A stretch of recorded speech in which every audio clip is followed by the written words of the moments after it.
better? Yes.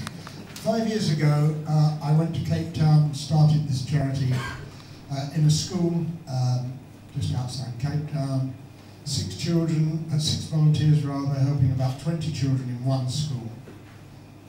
18 months after that, we came to TFN, and asked you to fund an office for us there. You provided us with the money to equip the office, but you also provided us with so much money, £16,000, that we were able to employ a second support worker for what we do. And what we do is change children's lives by giving them the gift of literacy. The movie tells it better than I can.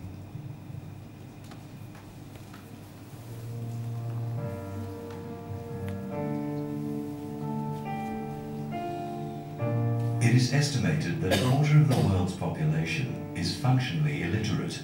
According to the 2006 Progress in International Reading Literacy study, 75% of South African school children in the 4th grade do not reach the lowest international benchmark for literacy.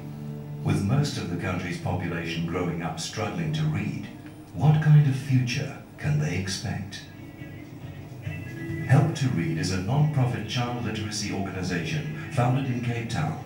Based on the 30-year-old UK child literacy charity Volunteer Reading Help, Help2read motivates and recruits volunteers from the local community who are trained and placed in primary schools to help children learn to read. This assists children for at least an hour a week, sitting with them on a one-to-one basis and quite simply enabling those children to grow in confidence and self-esteem and in time to develop a love of reading. When I wasn't on Help2read, I used to just take out books and look at the pictures, and then I didn't read. And so when I was on Help2read, and so I loved reading books. I speak Afrikaans now, but with the English reading and German times of Help2read, I can speak English now. The majority of South African children do not have parents who are able to assist with their reading, either because of the hours people from disadvantaged communities are obliged to work, or because many parents are not able to read themselves. I think that Help2read gives that child who doesn't have a good language role model an opportunity to see someone who really enjoys reading, to hear good language, to converse in the language of the school. Because I think many of the learners that Help2read works with are in a school where the medium of instruction is not their mother tongue. Frequently, there is no access to reading materials at home.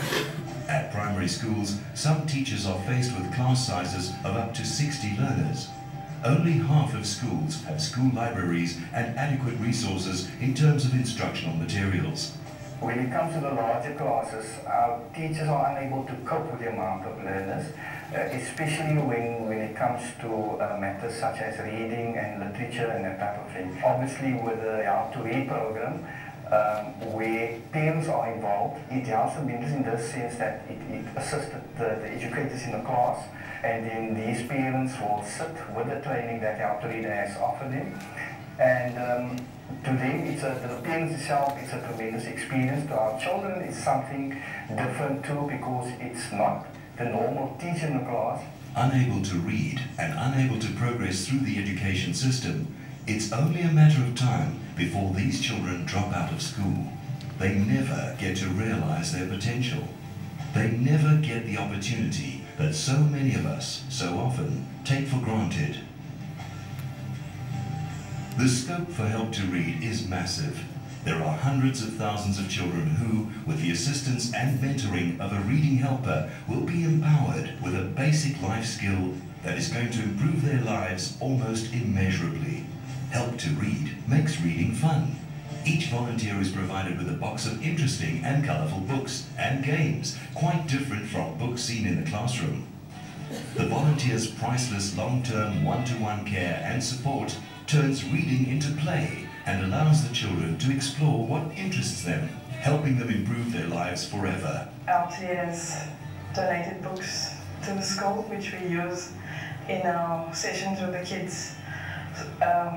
Help2read definitely will benefit South Africa on a whole. For the children that receive assistance, their increased literacy results cascade across the full range of subjects. For these learners, their lives get turned around and they begin to blossom. The best thing to help to read is reading. I didn't know how to read, but now I know how to read very well.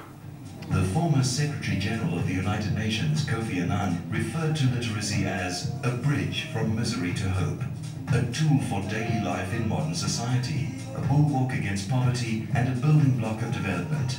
It is an agent of family health and nutrition. For everyone, everywhere, literacy is, along with education in general, a basic human right. Literacy is finally the road to human progress and the means through which every man, woman and child can realize his or her full potential.